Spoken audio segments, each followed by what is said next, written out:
Yeah. Hi guys, so this is Rising Giant, and today we are here once again with our program. We will be talking about the challenges that the youth faces daily, and for that I invited our friend, my big brother Temban, just to share some points on what the youth is facing. So yeah, how are you, my brother? I'm good. And listeners, how are you? Everything fine. Yourself, they don't know you, so maybe you can tell yourself. You can tell them who are you better than I can. Okay. My name is Tembane, just Tembane only.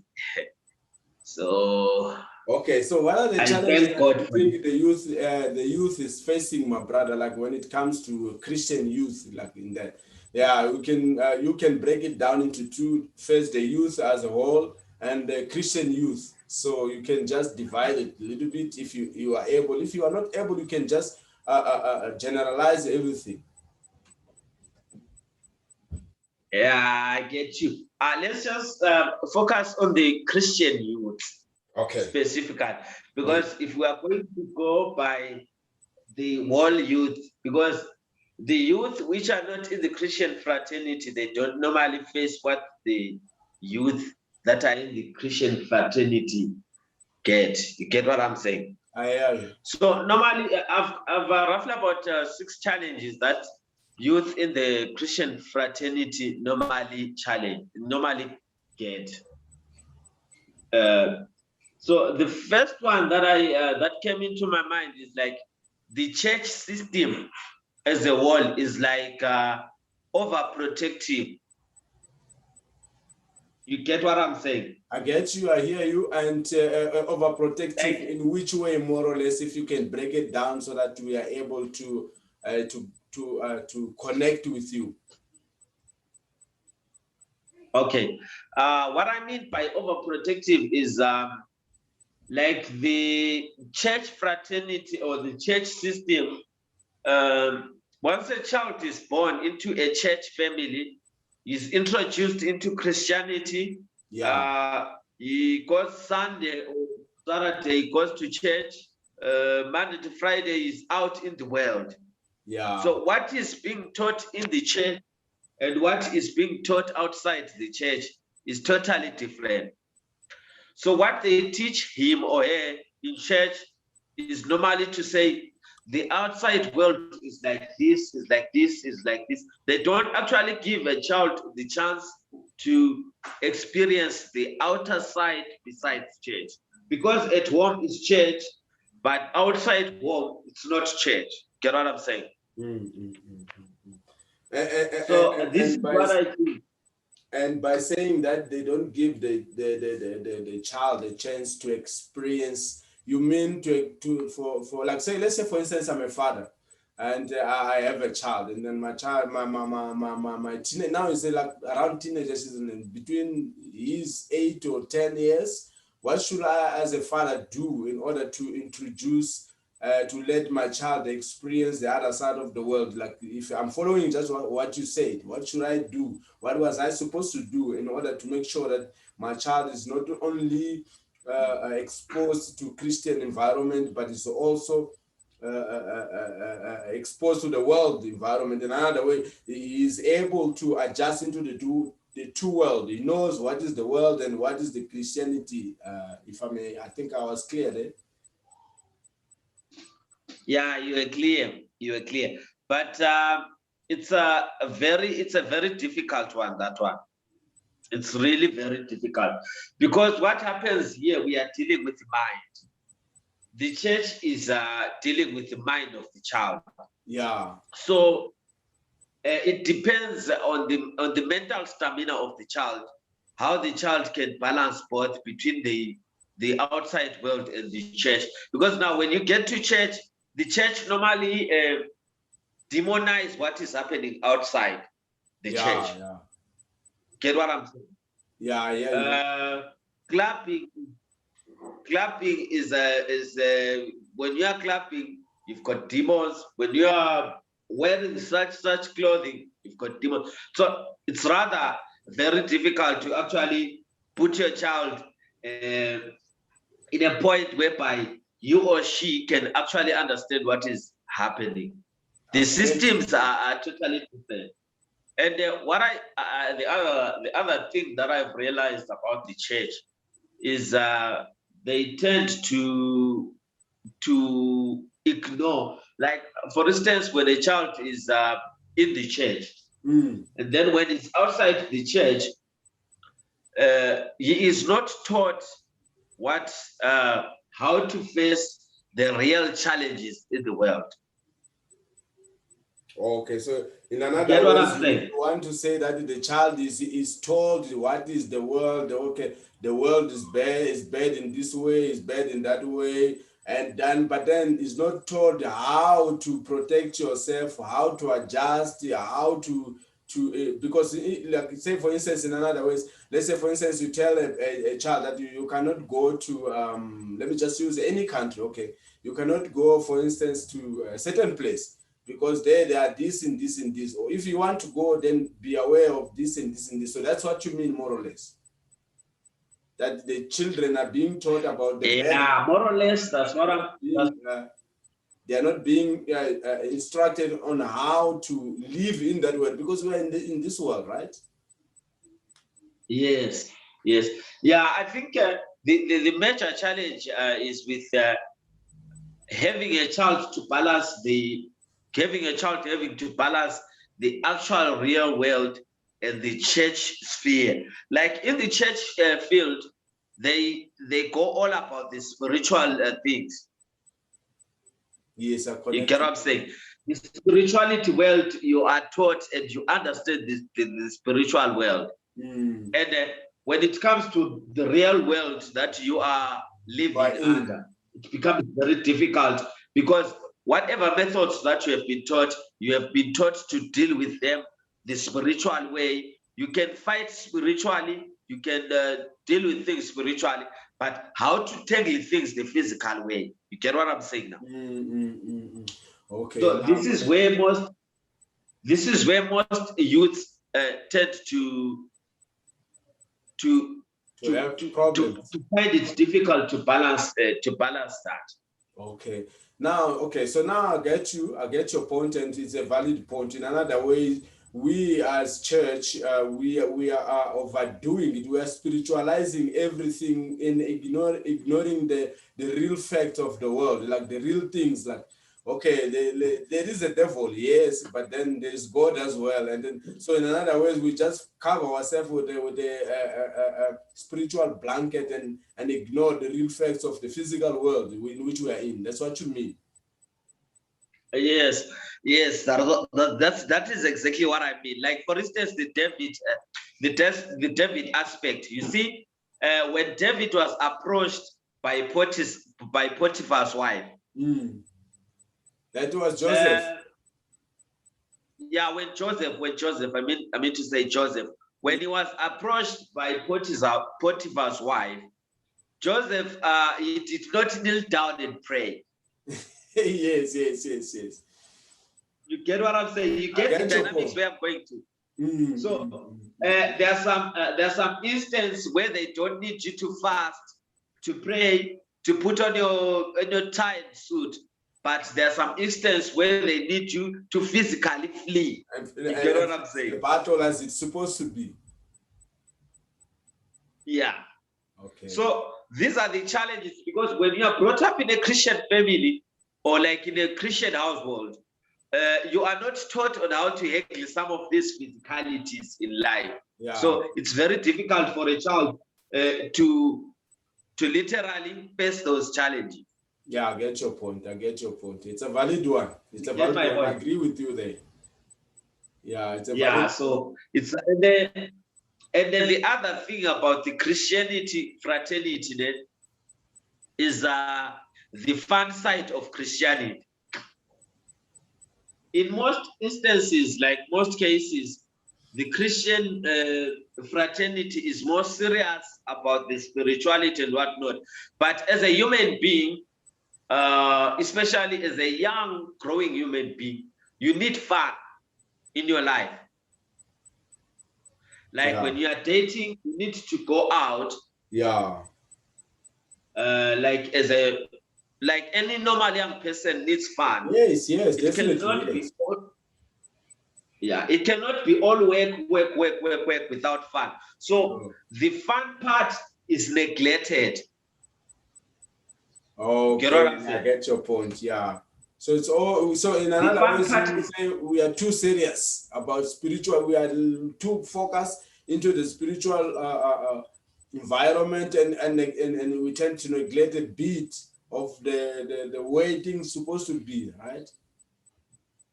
yeah. In most cases, if you're a young Christian, um, there are so many there are limited ways on having fun. I hear That's what you. I'm saying. I get your point. So I think as a church, like as a world, we need to devise strategies or ways on how a Christian teenager or a Christian young person can have fun in God, spiritually, and fulfilling almost everything. Yeah. I get your point. Yeah, it's a valid one. And I've never thought about that, but you are awakening my mind. So there are so many rather things that a Christian child or a Christian boy or a Christian girl can. If you have Adjustment worked in with another ways. so if you have worked like with so many Christian youths, you find their lifestyle. They normally say church is boring. You get what I'm saying? I hear Like you. their wealthy lifestyle is not relevant to Christianity, to their Christian life. Yeah. Like Christianity life and their world out there life, they totally vary. Yeah. Like for instance, one in a church fraternity setup, career-wise, Yeah. it doesn't give you much flesh on that. Yeah. Let's say a young Christian boy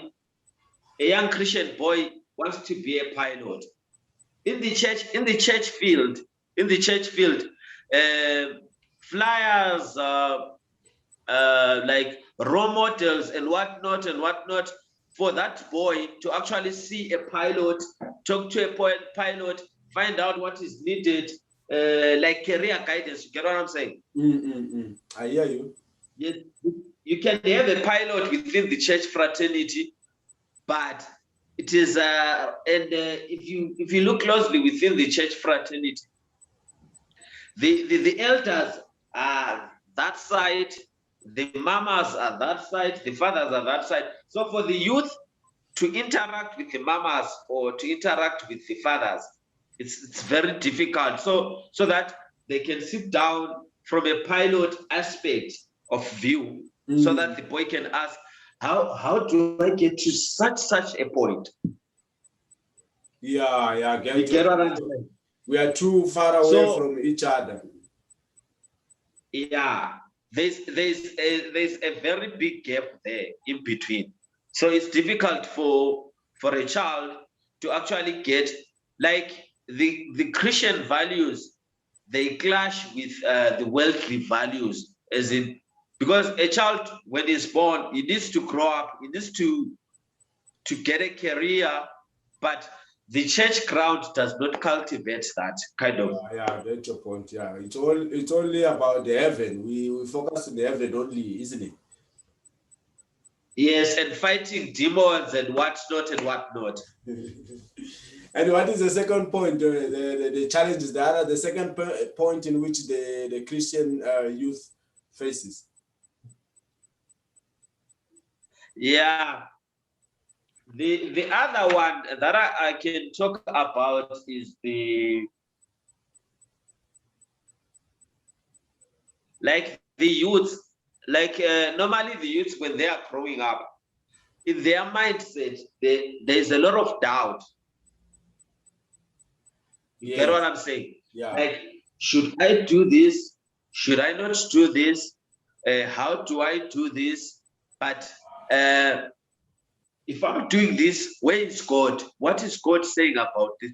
There's a lot of doubt. There's a lot of thinking exercise within their mind. But it's mainly mostly because their mind is so active. You know what I'm saying? So it's mainly because of that.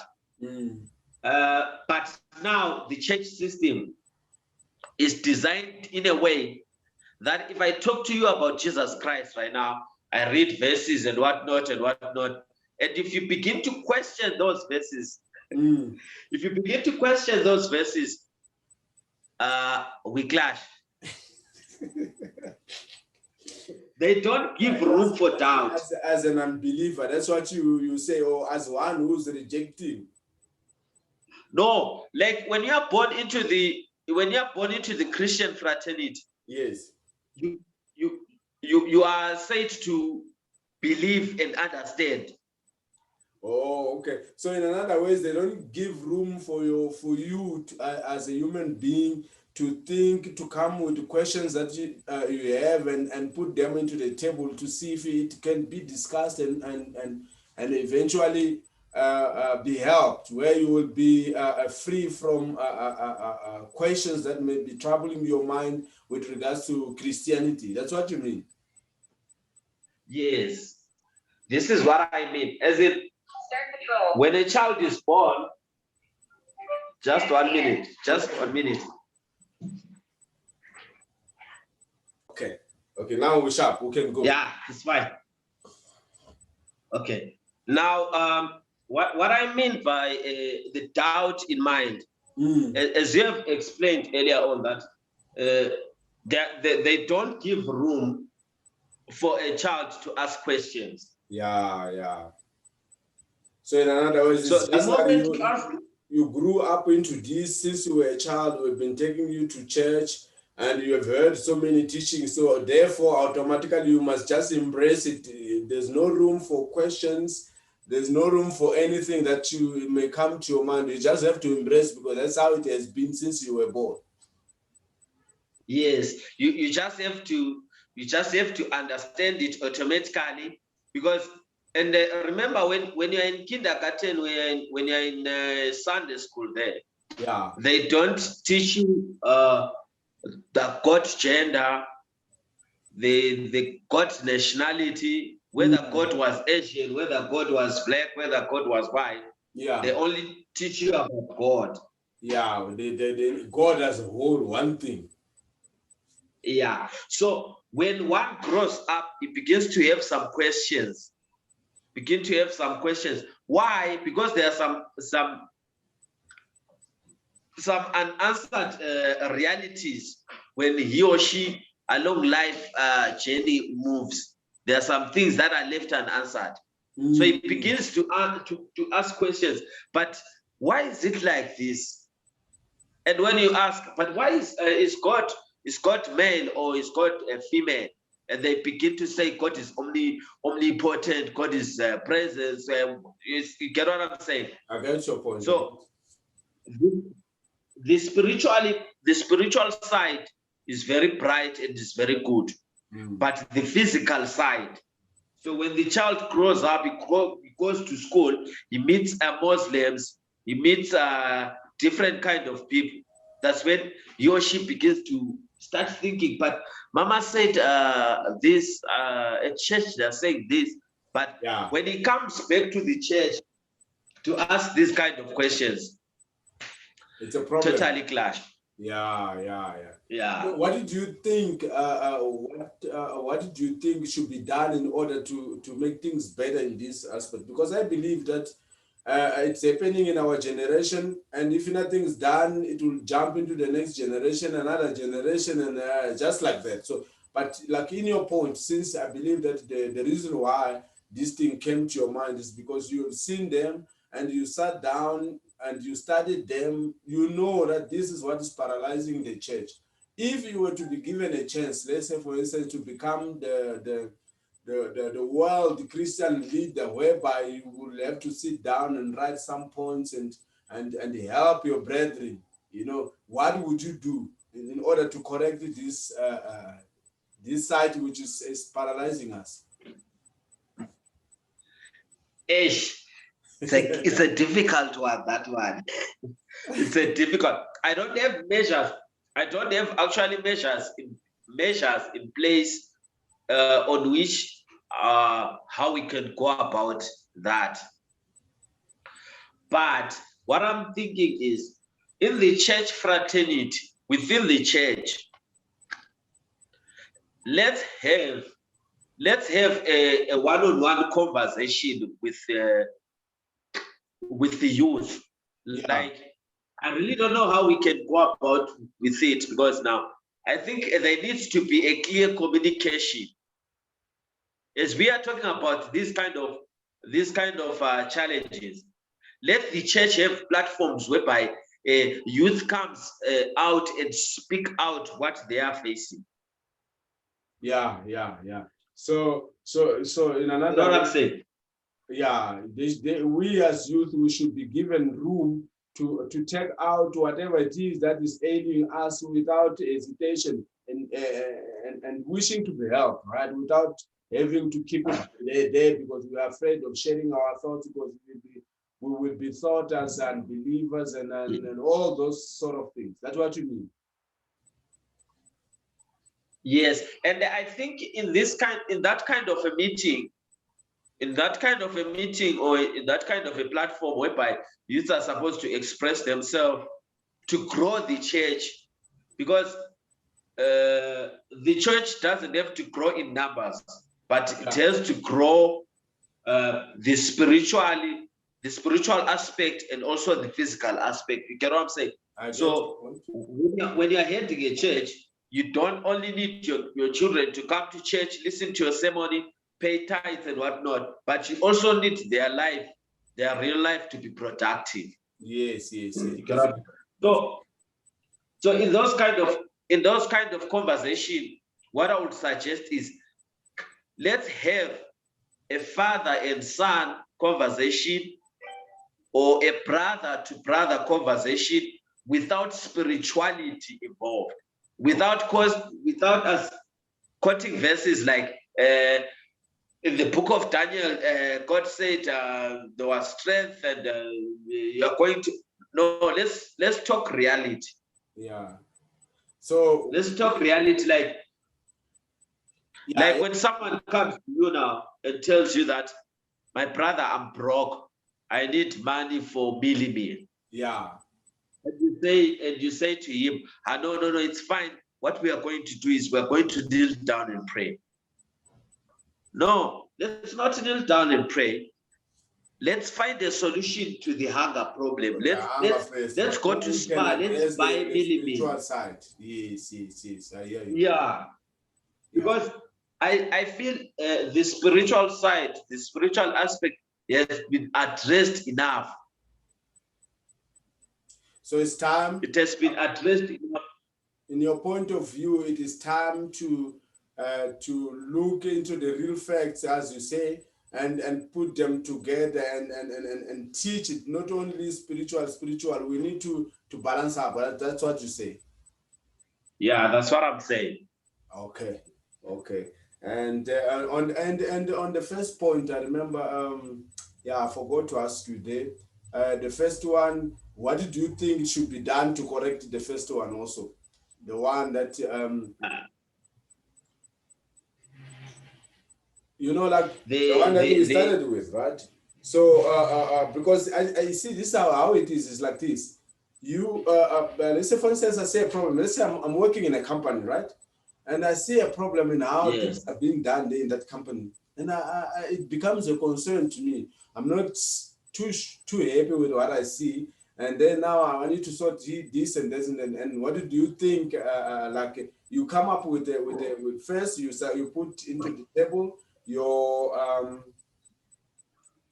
the table your your worry, and then you suggest. Let's suppose you go to the MD, so you tell him your problem and you also suggest your point, you see. So like overall, what do you think we should do as a church just to make things I see the time also is running, but yeah, overall as a church, what do you think we should do to make to make the church grow, and not only on the spiritual side, but also for us to grow in knowing God, because we have to be influential. The world has to see us flourishing, and they will have to come to us and ask, hey guys, what is your guys' secret? Why are you guys prospering? Why are you guys, everything you guys touch, it just flourish? What is the secret? Then we can introduce Jesus to them, that this is our secret, this is our cornerstone. So what do you think it should be done in order for us to be flourishing without so many problems? In short words, just as time is against us. Okay, yeah, I understand, but that is a very difficult one because the Christian fraternity is very wide. You know what I'm saying? It's very, very wide, and normally it varies continentally, whether it's Africa, Asia, Europe, and whatnot. It varies because in most cases, in a church setup, there is a Bible doctrine and there is a church doctrine. Oh, yes. So, yes. So on the Bible doctrine, mostly the Bible doctrine is easy. Thou shalt not kill, thou shalt not whatever. You get what I'm saying? Yes. But yeah, so that one is very easy for most churches to go by. But when it comes to the church doctrines now, it's very difficult because this church believes that putting on such clothing is their way of life, and this church believes that if you eat such food, you get what I'm saying. So it's very difficult to pinpoint and say this is how we are going to do it, because the doctrines of the churches, they varies with different they are totally different. Okay. And the other aspect I wanted to talk about with the youth that challenges is that the sexuality part. Yes, yes. As you know, these days, youths normally try to find themselves, as they call it. They try well to find themselves. So now, when it's when someone finds his or her sexuality, it becomes very difficult for the church system to accept that. Get what I'm saying? Yeah, I hear you. So yeah. No, you can go on. It's very difficult. It's very difficult when your child comes to you, he tells you something totally different from what you believe in. Okay. No, I hear The first thing that comes into mind is, what is my church going to say? How am I going to handle this? At the end of the day, the world saga or the world situation is controlled by the church or the emotions of the parent. You get what I'm saying? I hear you. It's a very top dynamic that I'm really trying to wrap my head around it. That how can this, as a church, like as a wall, as a church, how can we handle such things? Now, when it comes to sexuality, as you say, what did you think it should be done? Like, I don't know, I didn't get it very well when you said sexuality, if you mean in the way the sister dresses, the ladies in this case, or you mean us as men, because I don't see any problem with us. Mostly, the whole point every time, most of the time is our ladies, the way they are, the sisters. So what do you think? Let's say there's a mother, there's a father who's watching and is concerned. He wants to adjust things. He doesn't want to overdo things on the child, but they want to make it easy. Because I have seen like the overdoing. I agree with you. I personally agree with you, because it paralyzes a little bit. Let's say, for instance, you keep your child in a confined space because there is this and this and this. By the time they go out, it makes them be too curious to try everything they find there, because they never heard that that space to be exposed to. So they want to just grab everything, and then at the end, most of the time, they end up being worse than those who have been there. You see. So what do you think parents should be doing, like just to protect their children? What is the way? You as a father, let's say for instance you are a father, what would you do to make sure your child is walking in a nice way, just to normalize everything, just to not to put all the spiritual thing, but not also let the world invade in the mind of the child in the point whereby the spiritual side is invalid. What is valid is only the outside thing. Just to balance things up, what would you do? Yeah, that's what you're now going to is now the parenting aspect. Yes. The parenting aspect.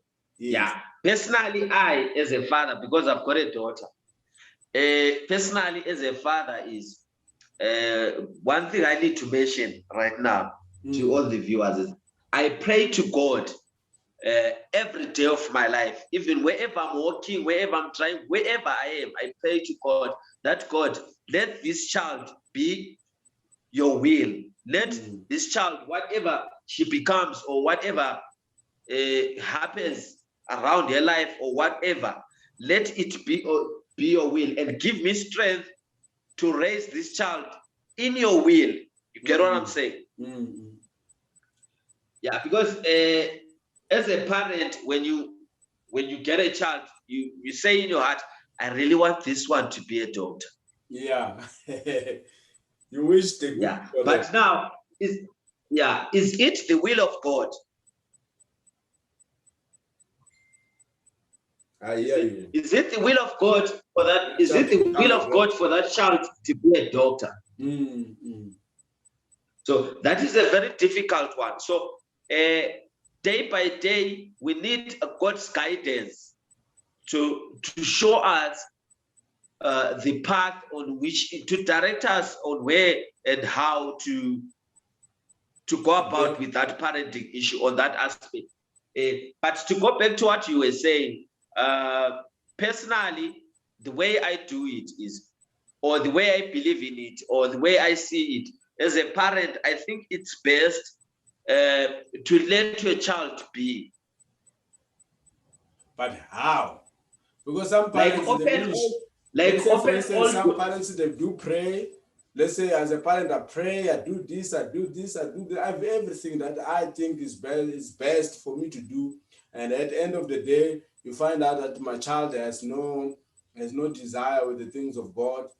My child doesn't want to do, and it's more especially when they become independent. Because while they're still under your roof, everything is all right because they obey you, they are. But when you send them off, like they go on boarding school, they go to university, and nowadays they can be, let's say, for instance, they go to Stellenbosch, they choose to go to Europe, they go to America, and you are not there now, you see? You are not there, it's just them and the world. What did you do? Because I believe that the foundation which you have laid in the beginning is what will guide them there, where they are. So what did you think that parent, that mother, should do? Like, okay, how she should pray, or is it prayer that will solve that? Is it constant teaching one-on-one with the child? What did you think will be effective to sort out that problem?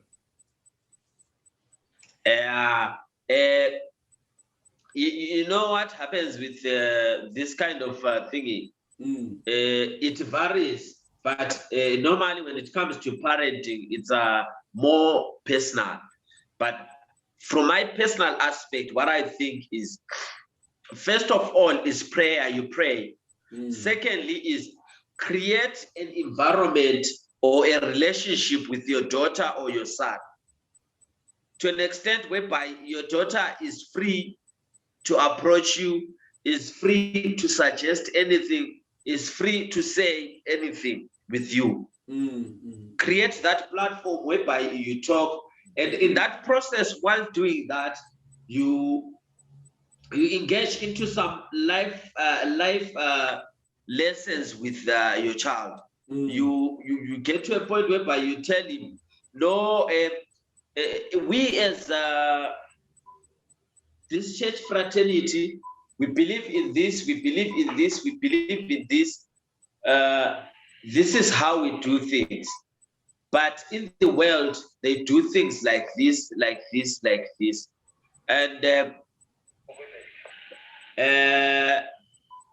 people, we just introduce your child in different aspects. Okay, And in some certain aspect, try and discuss that. Find a room whereby you can discuss that with your child. You tell your child, or if you go to a certain place, this is what happens. Introduce your child into that, like in real terms. So you discuss, you tell her, no. You tell her, no, if you get involved with boys at such a stage, these are the kind of things that are expected to come out of this. Yeah, Get what I'm saying? those are the facts. No matter if you pray, you're not praying, you're fasting, if you do that, that is the result that you come up with. Yeah. So if you tell your daughter, okay, so in this lifestyle, you have chosen this sexuality fraternity. You know what I'm saying? You have chosen this sexuality fraternity, but according to me, this is this, this is this, this is this, this is this. I don't believe in this. I believe in this, but whatever you have chosen, I will accept and try and live with it. Please, along the lines, try and teach me on how to live your lifestyle that you have chosen. But according to me, it's this, this, this, this. You get what I'm saying? I hear you.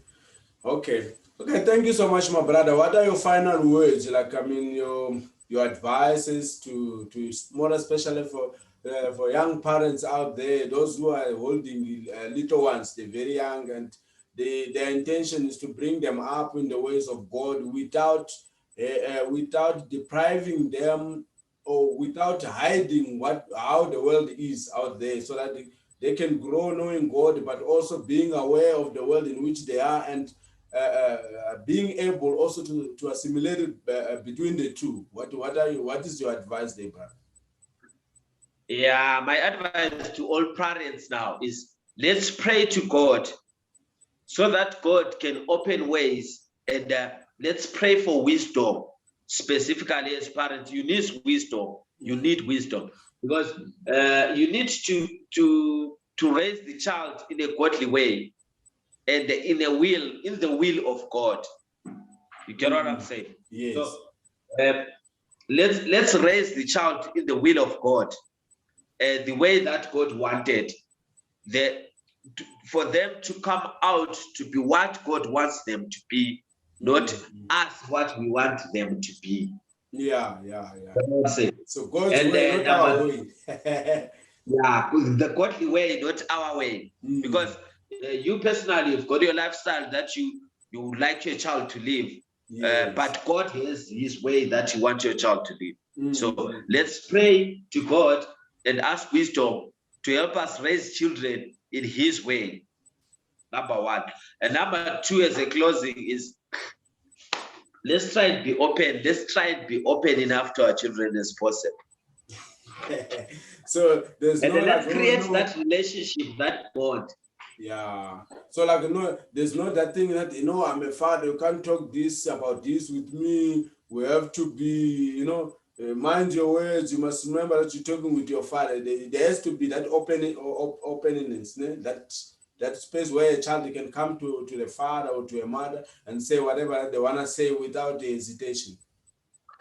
Yeah, that kind of a relationship, the father, son, the daughter, mother, the uncle.